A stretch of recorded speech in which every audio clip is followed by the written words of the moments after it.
Live from City National Arena, there is a look at the podium. Expected to be joined by General Manager Kelly McCrimmon and new head coach Bruce Cassidy in just a couple of moments as we bring you into Studio 31 for the introductory press conference welcoming Bruce Cassidy to the Vegas Golden Knights. This presented by Toyota Daren Millard along with Ashali, Vise. A couple of key numbers. I know this is coach, and normally we reserve the digits for the players, but we've got 30, 11, and 1. Explain those numbers to me. Those numbers 30 days ago is when Kelly McCrimmon had the press conference in this building announcing that they were going to be making a coaching change. And he said at that time, we don't have a coach in mind. We don't know what the next move is going to be. We're going to be very thorough in our search. And they were. Exactly 1 month later, here they are 2 days ago, officially announcing Bruce Cassidy as the new head coach of the Vegas Golden Knights. And the one is yesterday. He visited City National Arena, got a tour of the facilities. A few of us broadcasters had a chance to catch up with him as well. He even did something really cool on his way in the office. He stopped. He talked to all the front office staff that was in attendance. Someone over here started a slow clap for him. So the whole office was on their feet. It was a really exciting day, and here we are. So Bruce Cassidy comes from the Boston Bruins in a quick turnaround, and the Vegas Golden Knights get the person that they were after. Exactly. I said that they were patient and thorough in their search. They were patient enough to wait for someone like Bruce Cassidy to come on the coaching market. He wasn't on the coaching market when they initially decided that they wanted to make a change, but they also acted quickly enough that they were able to get him before a lot of these other coaching vacancies were able to be filled. In your conversation with Bruce yesterday, or Butch, as we've been instructed or allowed the freedom to talk to him, a couple of things came out. One, the strong track record, a presence. The man has certainly can captivate a room, and a desire. Yeah, I think that's going to be the first thing that stands out to everyone when this press conference starts is his hunger. He's not just looking to win a cup eventually. He wants to win now, and that perfectly aligns with everything we've heard from this organization now. That's not to say that the hunger wasn't here previously. I believe that it has been here with everyone that's come through this organization. But again, it just reaffirms everything that Kelly McCrimmon was saying. Just because this team missed the playoffs this past season, that doesn't mean that the goal coming in is going to be to not miss the playoffs next year. The goal is to win the cup. That has not changed. And I think that's really going to stand out to everyone as soon as they hear Bruce Cassidy open his mouth. And he does have that presence when he walks in. He does. He's intense when he's talking about hockey. Again, you sense that hunger, you sense that desire, you sense that chip on his shoulder. You sensed that when he met with the media after being let go from Boston. But on the same token, he's relatable. The second you get him talking about his family, about his personal life, about his excitement about coming to Vegas, you get the sense that he's a relatable guy as well. Do you sense that there's respective chips on the shoulder? Definitely. This Vegas Golden Knights locker room is going to come in with that chip on their shoulder. You saw it all over Jonathan Marchessault's face that last week of the regular season, how disappointed everyone was that the season ended the way that it did. So, as you said, collective chips. We don't know what kind, but collective chips everywhere. Kelly McCrimmon will be on hand today, the general manager of the Vegas Golden Knights, as we make sure that we will take you there immediately when the general manager and the new coach walk into the media session. And glad that you could join us across all VGK's social media channels. But this is an important day for the Vegas Golden Knights, coming off the first missed playoff in franchise history. It is an important day. It's a new era. And that's what Kelly McCrimmon said he wanted, was simply a fresh voice, that it was nothing against anything that they had previously. It was just time for a new voice to come. I know he told you yesterday that he's already talked to Alex Pietrangelo, so he's already got the ball rolling. He said sometimes summers are made for kicking back and relaxing, but this summer is all about getting stuff done, and that starts today. What a whirlwind for him and his family, given that it was just 11 days ago that he was informed by the Boston Bruins, and now he's being introduced to the Golden Knights. Yeah, I can't imagine. And that's something that he was very honest about in all of our conversations yesterday, were that he's very excited to be here. He's very excited to explore Vegas, to see what it has to offer. He hasn't been anywhere other than the Strip, but he was honest. Like I said, he's a relatable guy, and imagine picking up your family and moving across the country all in, such a short time frame from the moment you're let go from Boston to the moment the next job comes to now you're thinking about, looking at new schools for your kids, things of that nature. He has 2 young kids, so can only imagine what a whirlwind it has been. But now he does have the luxury of time with a couple months still before the season starts. So many teams have coaching vacancies right now, and there's some high-profile candidates, and there's some others that have been coaches before, trying to get back into it, or assistant coaches trying to come up through the ranks.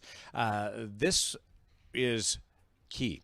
The Vegas Golden Knights were the first team to fill one of these vacancies outside of the New York Islanders, who promoted from within. So really interesting that the Vegas Golden Knights lead it again on when it comes to filling a vacancy or acquiring a player. Thank you, Nate. Thank Here you. Here is Kelly McCrimmon and Bruce Cassidy at the podium. Available today.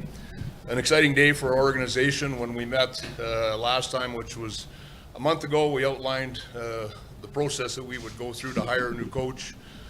Couldn't be happier with bringing Bruce on board as the next head coach of the Golden Knights. He embodies so many of the traits that we were looking for.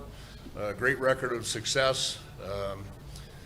Any way you want to measure performance of a team, his teams have been extremely successful. So I think a real opportunity for the Knights. I think that it makes our team better. It only adds to the excitement that we have heading into this coming season, and we look forward to working with Bruce and welcoming Bruce and Julie and his children to Las Vegas.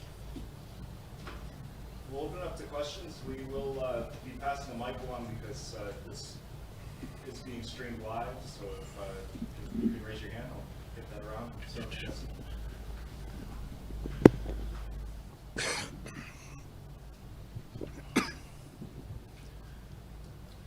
Hi, Kelly, Bruce. Jesse Granger with The Athletic. Can you just take us through the search process, what it was like? Obviously, Bruce was not even available when you started the coaching search, so can you kind of just take us through what the last few weeks have been like? Sure. First of all, your decisions, on our existing staff aren't made based on availability of coaches or lack of availability of coaches. You make those decisions based on how you feel about your own team. We didn't know at the time that this would happen with Bruce and that he would be available and become a candidate. We had, and I mentioned it last time, that we had the advantage of time on our side, that we would use that. We were thorough. We did not interview a long list of candidates. We were pretty specific about, what we were looking for, what we felt the right coach for our team needed to be, and again, through that, partway through that process, the decision was made in Boston, where Bruce was, available and able to be, contacted. We got permission from Boston, which is part of how that process works. And, really it's 8 days or whatever it's been since this happened for Bruce. So a lot has gone on in a short period of time. Ben Goetz, Las Vegas Regional. Bruce, for you, what had the past week and a half been like for you from that decision in Boston to getting here today? Yeah, I wanted to start by first thanking, Bill Foley, Kelly, George for putting their trust in me. I think it's a privilege and an honor to be a head coach in the National Hockey League, and so I'm very grateful for the opportunity here in Vegas. The last 8 days, obviously, when you get let go, it's disappointing. There's a lot of emotions that go into it. You kind of sort of lick your wounds and console your children, and then the phone started ringing for me. So again, I was very flattered, that people valued how I did my job, and in talking to Kelly during the process, almost on a daily basis, I just felt this was going to be a great fit for me. So that's how it kind of rolled through. And then there's a discussion with Julie, my wife, about, we've been an East Coast family for a long time. I'm from Canada, she's from New Jersey. How it affect the kids, and because I knew hockey-wise it was a no-brainer for me. It was going to be, how's it going to affect your family, and everyone's on board. So, and again, there's stuff that goes on in between there, but for me, that's how the process played out. Couldn't be more excited. Great group of players here that want to win. Been very close, and hopefully we can all sort of go hand in hand and get us over the top.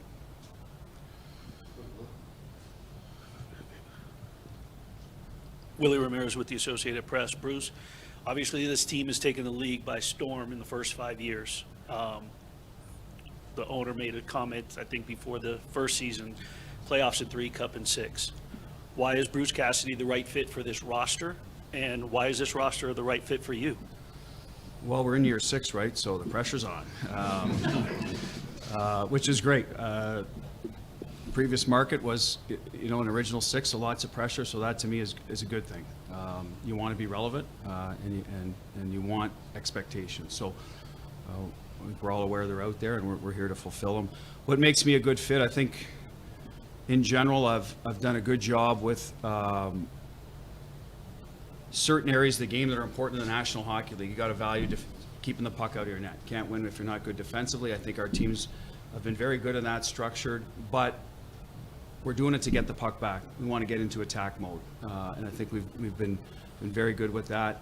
Our special teams are so important in the National Hockey League. I think our numbers speak for themselves in that area. I think we're a goaltender-friendly style of play in terms of how we're structured defensively, and I do believe players will have the freedom and creativity to get going on offense and play to their strengths. And there's a lot of those players in this lineup, so I think that'll translate well. Having some high-end offensive defensemen that can push the pace, I think, in today's National Hockey League is so important the way the game's progressed. So that'll be a good fit because I believe in that. So everything aligned perfectly, I thought, with the roster. Until I walk in that room, I can't tell you everyone's personality. I'm going through the process now of trying to connect with every player, and we'll see how that plays out to find the chemistry, lines, deep pairs, etc. But that's the kind of style of play that I believe I can bring, and I try to get our teams to play, and it looks like this group of players will want to play that way and excel in that style. So that's why I think it's a good fit. Ed and Chris and Danny. Bruce, Ed Graney, Review-Journal. You talked last week, I believe, or maybe a few days ago, about accountability, that they have to be accountable. You also talked about messaging, and it might change. Do you have to know who's on this team before you can worry about messaging? Well, the accountability will be there. How you message it is always different from player to player, room to room. So yes, absolutely, to answer your question. And that to me will be a feeling out process. It'll happen quick. I think, I'm pretty good at assessing how a player needs to be handled. I've always believed you have to earn your way in the National Hockey League. So as a younger guy, I don't like to let those habits and details slip. So they will hear more of the message. How you deliver that message, again, is everyone has a different coaching style. And again, I'll get to know the players and figure out what works best for them. But I do believe if your team's if you don't have accountability, I don't think you have much in the end. Personally, you need the players to play for the crest on the front, not the name on the back, and still allow them to be themselves. So that'll happen whether it's a young roster, old roster, in between roster, no matter where they are in their careers. But again, how you do that to players, I think, is very important as a coach. Some guys have earned a lot of rope, and other guys are in the process of earning that rope. So that's how it'll play out.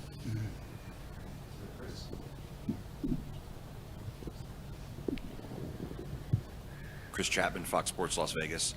Last season, a lot was made about this team with maybe not having an identity. I know you kind of touched on it a little bit with the accountability, but what type of identity do you want this team to have?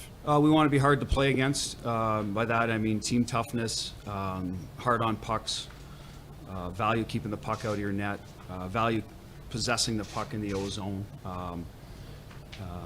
Again, playing for the team first, sticking together. I think that's very important for any team. We want to be attack-oriented. We don't want to sit back. We're not going out there with hey, we're going to win a game 1-0 every night. I'm not. You have to be comfortable in close games, but we want to put teams on their heels. We want to score goals, but not at the expense of fire wagon hockey, right? So it's, check well, check as a group, be connected to get pucks back so that we can get going the other way and use our skill, because there's a lot of skill up and down the lineup. So we want to make sure we take advantage of that, and players know that. But teams don't just give you the puck, especially the more you go into the better hockey clubs, into the playoffs. It gets a little more difficult. So you have to have those habits built in. So those are things we're going to try to do immediately to make sure that they're ingrained. And as the year goes on, it becomes automatic.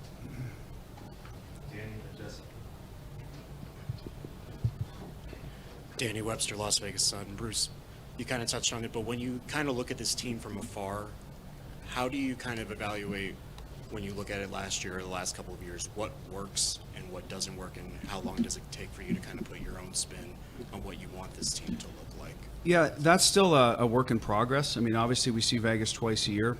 They came into Boston this year, and we weren't very good, but they were excellent. So was it, how was it? But that's when I saw a team that could, I think health has been discussed a lot with the team. I can't remember exactly who was in and out, but they look like, like a great hockey club playing good hockey. We came back in here late in the year. I can't speak to how Vegas played. I know we'd found our game, so we looked a lot better. But what I see from Vegas is a lot of guys that can finish. I see guys that have been through some playoff series that know what it takes to get there. I've seen Alex and Petro win a Stanley Cup, so they are guys with experience. I saw Petro a little too closely, to be quite honest with you. But so they have guys that have been there and done it. And there's guys that are still learning the process. Jack Eichel, he's a guy that, that's a high-end hockey player that is still learning how to win and play the right way, so to speak. So again, I'm not going to go through all the aspects of the Golden Knights, because I think I want to see it now that I'm a Golden Knight to speak as a Bruin. I don't think that's fair to the players in the room or previous coaches. All of that, that's disrespectful. But what I see right now is a team that definitely went, health obviously matters to every team, that is strong at every position, and we got to make sure we get them to play to their strength. Go to Ben, and then back to Kevin, Chris. Oh, it's Ben. Goats, Las Vegas Free-Journal. Bruce, you mentioned this came together fairly quickly. Was there ever a doubt in your mind that you wanted to coach again this year? And then you also mentioned, you started talking daily with the Knights. How quickly did these conversations start? No, when I got the news, people reflect obviously, but I wanted to go right back to work. I think I'm a young guy. I love coaching. So that was a conversation I had with Julie very quickly. Hey, it's got to be the right fit for me, right fit for the team. Okay, so that's an obvious, but no, I was going to try to pursue opportunities right away. And then, as I told some people, I just got tired of being out of work, so here we are. I was like, someone said that to me. I was like, that's a good one. I'm going to use that. So Ben, I'm using it on you. We'll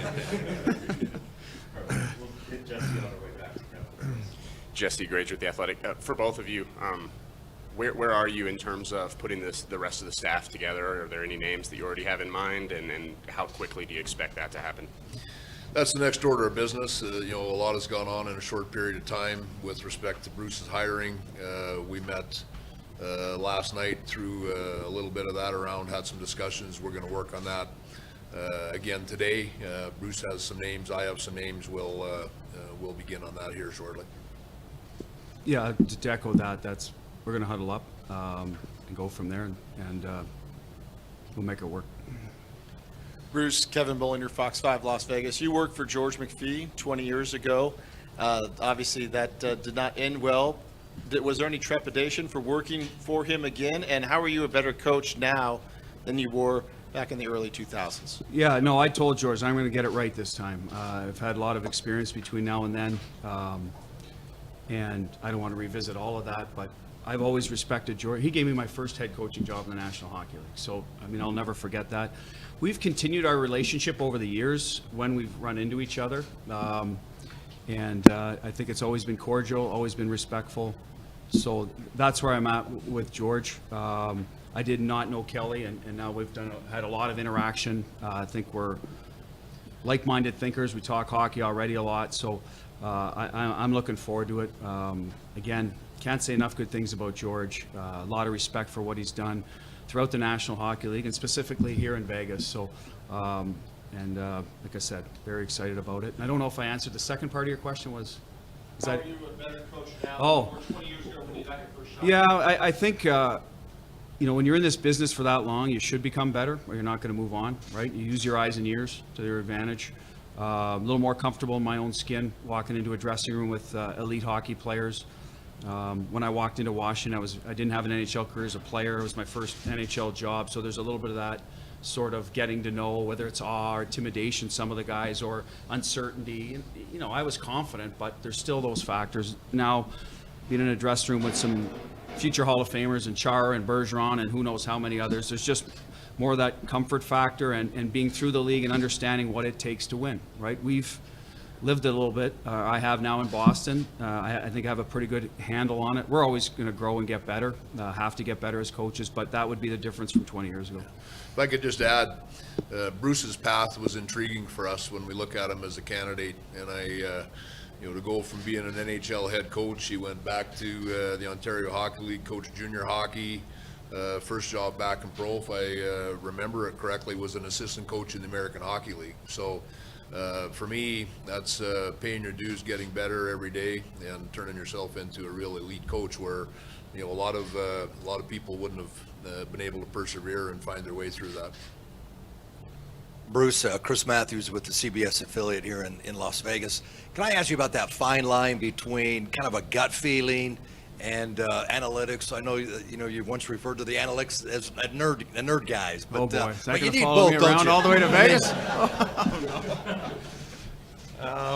But I mean, isn't there a fine line between the gut feeling and going off of analytics? Yeah, And just I think. how do you approach that? I think I value analytics. There's good data there. How you use it's probably the biggest point of discussion with your staff or with management. I don't get into analytics with players. I think that's not my approach. I'll use it to see pockets of part of your season. If you get enough data, say a 10-game segment, and you see something in these analytics where your team is trending the wrong way or the right way, that's when I use it. Okay, we got to correct this. This isn't, my eyes are seeing this, but this is really backing it up. So I think it's a little bit to prove what you're seeing, or in some cases maybe disprove what you're seeing. So that's how I look at analytics. I think they can tell you about your hockey club, but it doesn't tell the whole story, because there's going to be certain, as I told the nerds, so to speak, these columns they keep creating. Your style of play will dictate sometimes that might not look good in analytics, but it's still effective on the ice, because I don't think any team's going to dominate every area of analytics. It's just style of play will lend itself to some fluctuation in that, and as long as your style of play kind of matches up with what the analytics are telling you, then that's where I go with it. And then if management has points on line structure, how they're producing as a line, then obviously you have to value that and look at it. And then you go to the line, it's like, well, I really don't mesh with that guy. You're talking to the players. Well, the analytics say differently. So, and then you got to sort through it there. Well, what do you go with? And that's where you get paid to make the right calls in those. If I could just follow up also with you've probably been to Vegas, 12 times, because you meet with them, 6 times? You come here once a year, yeah. No, yeah. The what do you call it, bubble we missed, and trust me, our players were upset. They like to come here. So. Well, they know us. When the schedule comes out, there's a few places they're looking for. So anyway. They circle Vegas. Yeah. What are your impressions when you rolled into Vegas and you've seen the atmosphere and the feelings and the vibe of Vegas? And well, the first thing you land, you're on the Strip, right? So.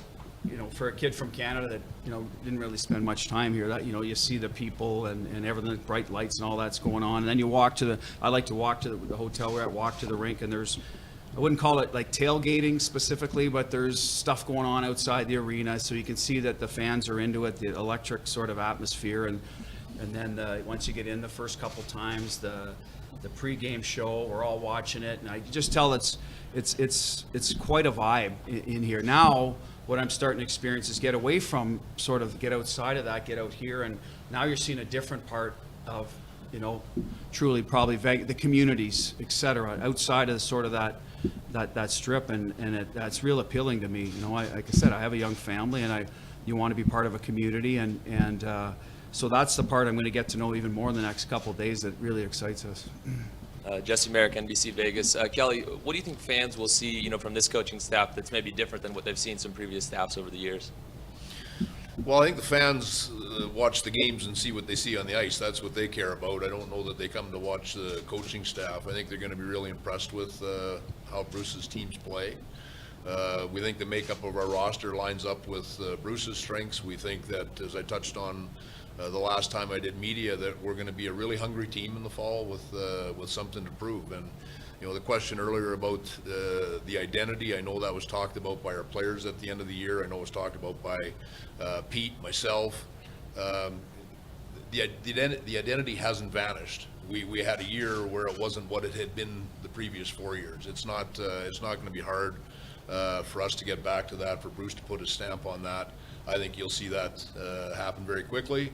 And we've got the best fans in the league. They love an up-tempo game. They love an attacking team. They love physical play, scoring chances, all the things that you want to see your team do.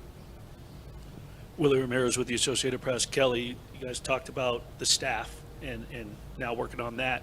With respect to the becoming salary cap compliant, now that you have a coach in place, do you start with looking at what Bruce's style of coaching, these guys will fit, who might be expendable, or do you start with crunching numbers first, and will he be a part of that? Completely independent challenges, the coaching, the staff, that's all independent of the makeup of your roster, your salary cap. It would be unrelated to overlap those two ideas. Hey, Kelly, you talked about at your last press conference like a new, fresh voice. Bruce just said you haven't known each other that long between the both of you, but what do you suspect that voice will be given what you know about Bruce now, and what do you want it to be? Well, I feel more excitement for the coming season, and it was one of the things that I did talk about. We had certain things that happened. Our team missed the playoffs. We talked about the importance of some of our players recharging. Some of the injuries that had carried through the season, needing some time, some surgeries that took place, and just I believe I touched on it when I spoke about it. It felt like a new voice, the right new voice, might add to all of that, and that's I guess a month later, here we are. Feel very strongly that that's exactly what has happened and what is going to happen, and that was our objective going into this process, that we would come out of it feeling like we do about our new coach here today. Danny Webster, Las Vegas Sun. Bruce, you mentioned your former captain, Patrice Bergeron. Now you come here to a situation where your captain here, Mark Stone, kind of a similar player, Selke finalist. Just how excited are you to work with Mark and kind of see the similarities between him and Patrice? Yeah, I mean, I saw him in Ottawa up close. I know what he's capable of. Had an opportunity to talk with him briefly about, where he saw the team and sort of a little back and forth on that. So he's very dialed in, going to be healthy and ready to go. I think that was one of his main focuses as well, so he can give his best and put his best foot forward and be the voice in the locker room. Sometimes when you're injured, it's a little more difficult, right? You're just sort of looking after yourself. So I think that's important to him as well. And like I said, we want to be a good two-way hockey. I think those are when you can play 200-foot game and be a threat on offense and be responsible defensively, and that's up and down your lineup. Those are the best hockey clubs. And Mark fits that category. And if he can instill that mentality that we're going to attack when it's time to attack, and we're going to work hard to get the puck back so we can get back on the attack. When you have a leader sort of saying the same voice as the coach, I think that's when things run really smoothly. So I'm going to have to earn the players' trust, including Mark in that area. That'll be step one for any coach, and specifically for me, being new to the hockey club. So again, I'm looking forward to the challenge, and I think he just wants to get back playing. It sounds like he's just a hockey player, and he wants to play hockey, and that's where his mindset is right now. Once September rolls around, hopefully he's in that position, and we're up and running. Because I think he'll pull the players along from what I've seen him play on, how he's played on the ice. Ken Bolke, Inman, Vegas for Bruce. You're now the team's third coach in 6 years. I'm wondering if that kind of how quickly they've gone through coaches has played any impact or role in deciding to come to Vegas, and then if you can comment on how long your contract is here. Contract will be in-house. We'll keep it in-house. I was, like any coach, trying to get some security. I will tell you, exceptionally pleased with what my contract. There was no issue there. As for the other coaches, Turk and Pete, I've got to know them a little bit over the years. Two excellent coaches doing good jobs in the league, but I thought I did a good job in Boston too, and here I am. So it's part of the business. So no, that did not factor into it at all. I think what factored into it is discussions with Kelly on a daily basis. Where's the direction of the team? What are you looking for? Then I've sorted through, well, is this a good fit for me? And I said, my family as well. That's it. That's the only things that factored in. I want my name in the Stanley Cup. That was the conversation, and I believe this team has the ability to do that. And if I can take care of business, then, then if they make a decision, then that's entirely up to the organization. But to me, if we can take care of business, everything will fall into place. And that's where mine's at. I'm a coach. That's what I got to do. That's what I get paid for. That's what I'm responsible for. So that's my thought process. Chris Chapman, Fox Sports Las Vegas. You kind of answered it a little bit there in that last answer, but I think you were out of work maybe 6 days. So when you surveyed the landscape, what was it that really stuck out about maybe this organization, the city, this franchise, maybe the ownership, that really made you say, this is where I want to be and this is the ideal fit for me? All of what you just said. You can see as a member of the NHL what Vegas did to come in and how much success they've had and how the fan base is behind them immediately and how everything's first class. You don't have to be here to know that. You hear the people talk throughout the National Hockey League. So that's already in place. Solid ownership.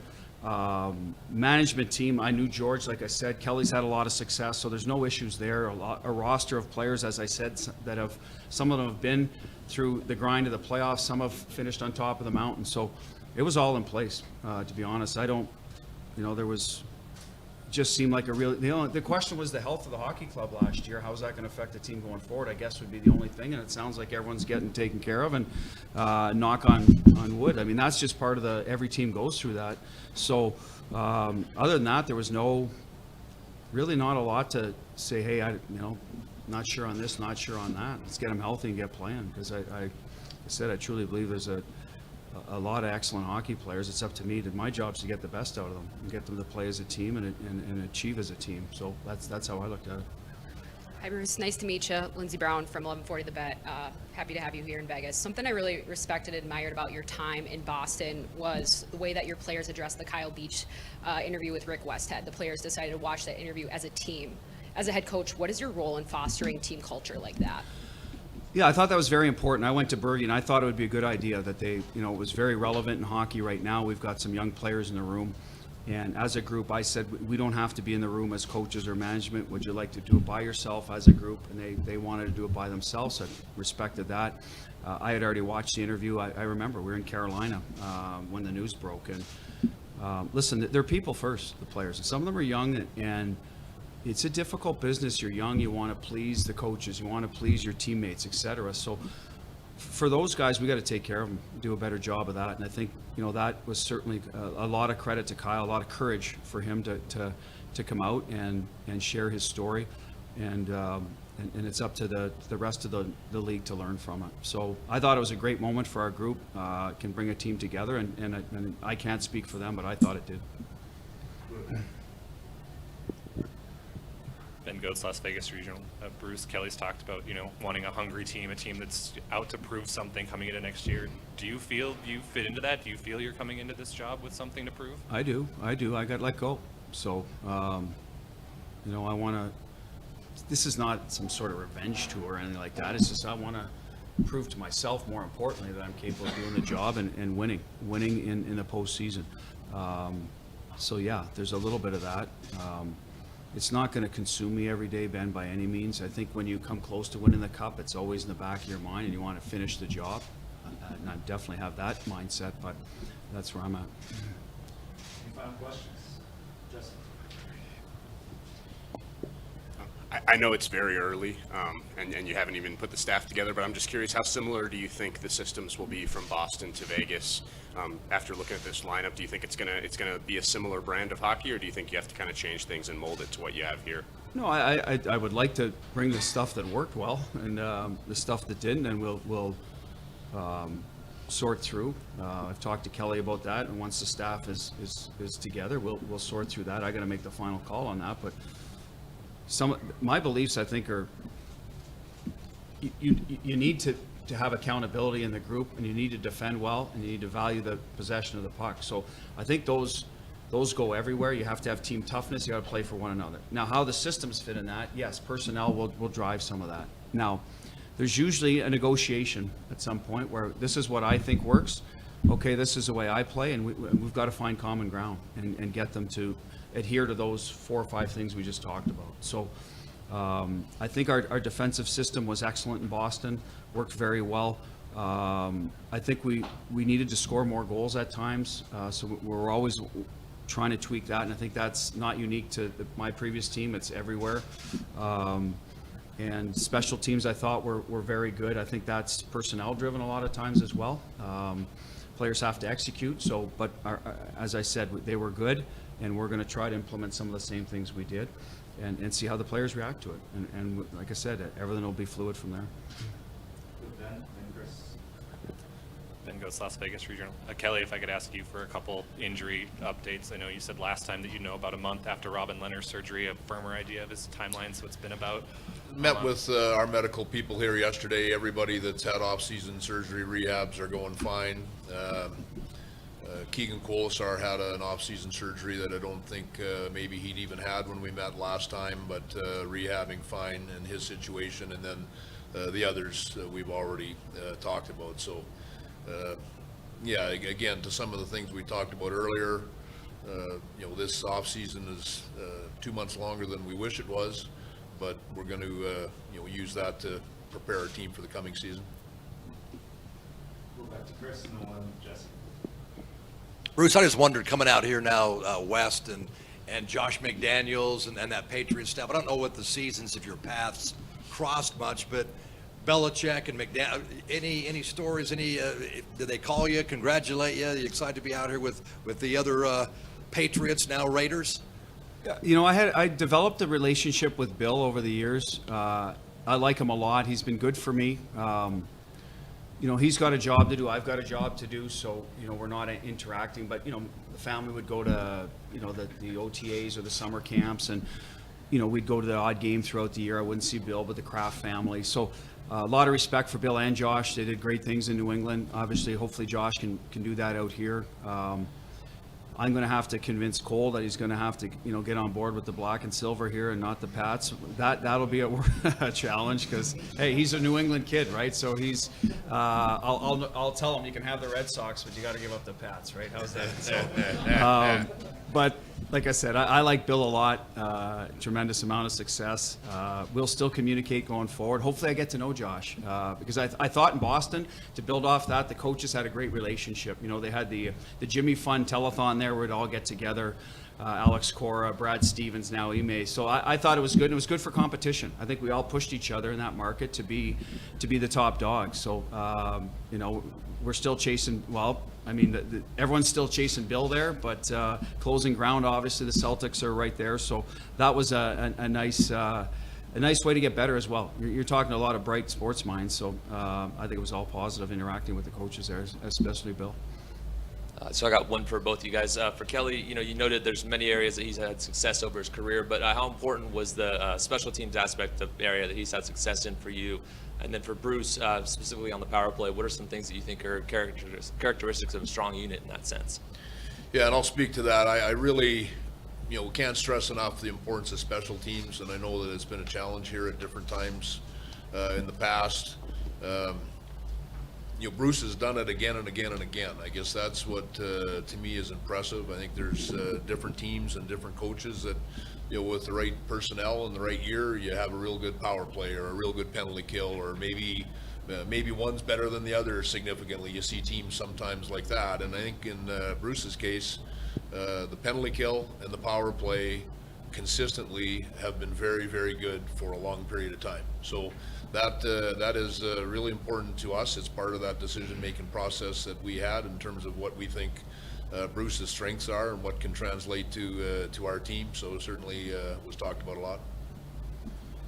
Yeah, from my end, I've always believed typically you're seeing at least four forwards and a defenseman on the power play. So I've always felt that the majority of the plays should go through those 4 forwards. So they're just typically more comfortable around the net. They want the puck around the net. They're high-end guys that need the puck around the net. That's drives a lot of their offense that can spill into 5-on-5. So that's the first thing we've always tried to do is run our. Every power play has options, so we want our options to be closer to the net, as close to the net as possible. So we'll make sure we build in those, depending on sticks, strengths. Obviously, I had a left stick on the half wall. Jack Eichel's a right stick. It's going to be a big part. So you have to start with where the pieces fit, and then and I think from there you have to be, a little. You can't be predictable every time. You have to know what you have, go through your sets, and be ready to adjust if they don't work and move things around a little bit. So a lot of that is what is the skill set of the players, and a lot of that is practice. I believe in practicing power play as much as possible with pressure. So that's how I've tried to do it over the years. There's entries, there's face-offs, there's other things, but as you can tell, I like the power play, so me and you could chat here for half an hour. I'm not sure these guys are going to like it, but at the end of the day, that's our mindset a little bit. Attack mode, but from lower parts of the ice. So you have to make sure your D's on board. If if it's used to running through Petrangelo or Theodore, they have to make sure they're facilitators as well, and maybe not as much of a shooter. So those are all things that you go through. I think our preparation has been excellent. I take pride in watching other teams' PKs so that you can switch from your option from A to B to C quickly in the game, and that's something I've always believed in. I wasn't a great hockey player by any means, but the one strength I had is I could see the ice, and I was a decent power play guy. So for me, it's always been something I've just gravitated towards. And lastly, you're dealing with a lot of high-end players on a daily basis. I think that's important for the head coach to connect with those guys as well and share ideas, so you can build some trust in them. So anyway, to tell you exactly what our power play is going to look like till we get on the ice and we get our roster finalized. I have a pretty good idea that these concepts will work, but until we get on there, and if they don't, we'll adjust. We'll make sure the players are comfortable, and that's just how it's going to work. But it's preparation, it's repetition, and it's execution. The players, you have to have players that can make plays as well. So you can draw up whatever you want, but so that's how we're going to attack it. Kelly, Bruce, thank you for your time. Thanks everyone for coming out tonight. We appreciate it. All right. Appreciate your coverage. All right, thank you. Thanks, everyone. Thank you guys. General Manager Kelly McCrimmon and new head coach Bruce Cassidy of the Vegas Golden Knights at the introductory press conference presented by Toyota. Daren Millard along with Ashali Vise back up in Studio 31. A couple of different things that jump out at you, but the main part, accountability, defending, and put the puck in the net. Those are the staples that we'll see. And accountability is what stood out to me the most throughout the entire press conference, right? I think what he said is if you don't have accountability, you don't have much. He talked about accountability for young players. I think that's something that's been a big topic of discussion around the National Hockey League in general, as people feel like, coaches have to approach younger players a different way. He talked about how he acknowledges that different players have different needs, and you might have the same message, but you might have to deliver it differently to different players. So he definitely seems like he has a good understanding of that. But I also feel like this is such a veteran roster that the Vegas Golden Knights have, and even the young players. You think about a guy like Zach Whitecloud. I feel like he's far more mature and wise than you and I, Daren. We walk out of press conferences and we're like, we just learned a lot about life by listening to Zach Whitecloud speak. So that accountability, I think, is going to actually go over very well with both the veterans and the younger players in the Vegas Golden Knights locker room. And he's not preaching anything that he hasn't been through before. I think accountability was also the theme that he brought up in himself when he was asked what's different than 20 years ago when George McPhee hired him as the head coach of the Washington Capitals. He admitted that for 14 years coaching in the AHL, coaching at these different levels, he didn't know if he would ever be back here. He had to grind, he had to work his way up, so he has an understanding of that accountability on his end as well. And I think all of that is going to go over very well with the fans, with the management, with the players, all of the above. 2002 was when he was hired by the Washington Capitals as head coach by George McPhee, and I loved his line that he told George that he's going to get it right this time. Yes. And there's been such a journey around that, and since that time, he got his first job in the National Hockey League, and now he's back in the NHL with the Vegas Golden Knights, a veteran roster, but a roster that I think he's got some abilities and room to tweak a little bit and change the way they play. Exactly. And he alluded to different things. He alluded to how he could differently, like, utilize Jack Eichel differently, for example. And, Jack Eichel came to the Vegas Golden Knights more than halfway through the season by the time he was healthy. And then you had other guys who were injured, right? So he has a good project on his hands, figuring out how he can fit into the lineup. He said that, before the season even starts, he's going to get to know some of the other players. It sounded like he might even pick their brains about what some good D pairs and combinations and things like that might look like. He made the comment that he didn't want to bore everyone talking about the power play for 30 minutes, but honestly, just listening to him talk hockey is so intriguing. It's going to be interesting not only to hear what he has to say leading up to the season, but of course what he actually does with the group as well.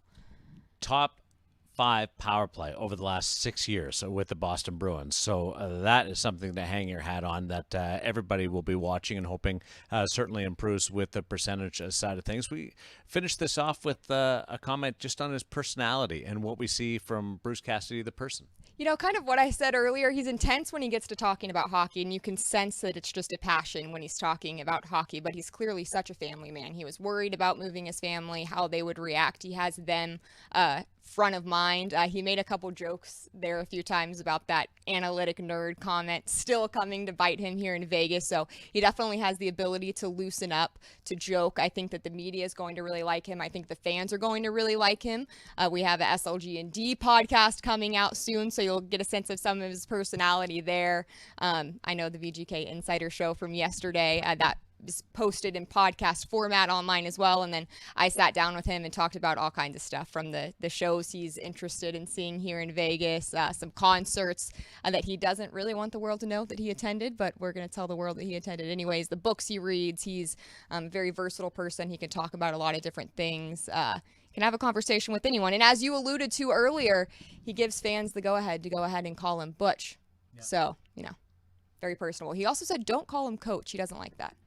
No Coach, just Butch. That's a Canadian thing. Yep. First name, that kind of side that he's never really gotten used to on the coach side of things. Ashali Vise with me here in Studio 31. Hope you've enjoyed. Yes. I have one question for you. That has me excited. Is it October yet? No. Not yet. No. We're getting there. We're getting there. This is one thing that you check off your list. Then you've got the draft. Yep. Then you've got development camp. We'll have all the then coverage you take of a bit that of a here. Step back, and then you come back for rookie camp and training camp. But it's going to come fast and furious over the next couple of weeks with the trip to Montreal and our draft coverage with you and Gary Lawless from Studio 31 and Montreal in the first 2 rounds on July 7th and 8th, the development camp the next week. It's fun time with the head coach in place, which is huge, and we'll watch with the staff as it comes together. It's going to be fun. Get your rest while you can. I'll try. For Ashali Vise, I'm Daren Millard. Thanks for watching the introductory media conference welcoming Bruce Cassidy to the Vegas Golden Knights from City National Arena, Studio 31, presented by Toyota.